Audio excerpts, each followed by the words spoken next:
المشهد التشريعي في مصر الآن يشهد لغطا وتجاذبات وتداخلات سياسية كبيرة.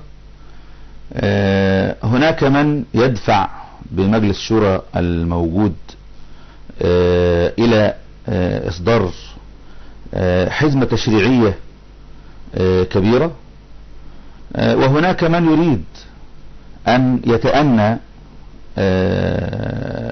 ويتريث لرؤية يراها. بين هؤلاء وهؤلاء يحدث ذلك المشهد المرتبك المتداخل الذي شارك مشاركة فاعلة في هذا المشهد المرتبك في الأداء السياسي في مصر. الذين يريدون أن يتأنوا في عجلة التشريع يقولون، وعلى رأسهم حزب النور، يقول إن هذا المجلس الشورى الموجود حاليا لم ينتخبه الناس أصلا ابتداء من أجل التشريع، وإنما أخذ اختصاص التشريع استثنائيا حتى يأتي مجلس النواب القادم. مجلس الشورى الموجود ثلثه معينون، تلت المجلس معين، وبالتالي تعبير المجلس عن الإرادة الشعبية بإطلاقه يمكن أن يكون عليه مطعن. هذا المجلس أخذ التشريع استثنائيا، وهناك توافق عام على أن إلى المجلس الشورى الحالي لا ينبغي أن يتدخل أن يمارس التشريع إلا في أضيق الحدود، في الضرورات فقط.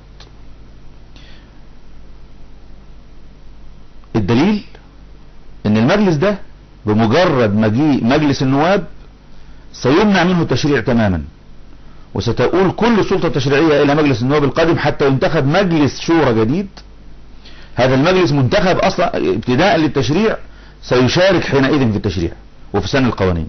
يبقى المجلس ده أخذ السلطة التشريعية الآن مؤقتا، سلطة مؤقتة استثنائية، بمجرد مجيء صاحب الحق الأصيل فيها في التقنين ستزول هذه السلطة عنه تماما حتى يأتي حتى ينتخب مجلس شورى جديد بهذا الشرط الجديد وبهذه الصلاحيات الجديدة. ولهذا كان رأي حزب النور أن الصلاحيات التشريعية لهذا المجلس تكون في أضيق الحدود، وينبغي أن تعرض مشاريع القوانين التي في أضيق الحدود تعرض على النقاش المجتمعي أولا قبل أن تناقش، أو على الأقل مع أثناء النقاش في مجلس الشورى، ويتم اعتبار الحوار المجتمعي والنقاش المجتمعي في القوانين. مما يؤكد وجهة نظر حزب النور ان الأجندة التشريعية السائرة لعجلة التشريع الدائرة الآن عليها ملاحظات صارت واضحة الآن. من هذه الملاحظات ان كثير من القوانين الخطيرة التي تطرح وتناقش، هذه القوانين تعبر عن أجندة فصيل واحد، وأنا سأذكر الآن أمثلة لهذه القوانين. كذلك فيه اطروحات تشريعية أدت إلى انفجارات في وقت لا تتحمل الدولة في هذه الانفجارات، ويمكن أن نتلافى هذه الانفجارات الآن